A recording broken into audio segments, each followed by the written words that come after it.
Assalamualaikum warahmatullahi wabarakatuh dan selamat sejahtera saya ucapkan kepada semua para pekebun. Jadi Alhamdulillah hari ini saya berada di The Kebun di Kuala Pilah, Tengkek, Negeri Sembilan. Untuk apa kita berada kat kebun ni hari ini? Kalau boleh tengok kat sebelah saya bawa baja Black Wizard Yellow. Kita taburkan pada pokok dekat belakang ni. So kenapa kita pilih pokok ni? Kita nak push pokok ni untuk keluar bunga dengan menggunakan baja Black Wizard kuning. Pokok ni kita akan push dengan baja Black Wizard Yellow dengan formulasi 12-12-17. Korang boleh tengok. Usia pokok di belakang saya ni berusia 4 tahun. Ketinggian dah lebih kurang 12 kaki. Dan dahan buka kepada 4 meter.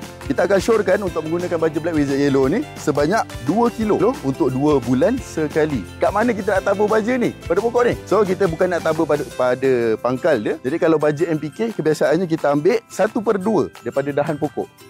Which is dekat kanopi dia lah. Jadi saya akan mulakan pembajaan dari sini. Bismillahirrahmanirrahim. Kita akan tabur ikut kanopi pokok. Dan nak menggunakan Black Wizard Yellow ni untuk kita push pokok ni supaya dia berbunga dan berbuah pada tahun ni, insya-Allah.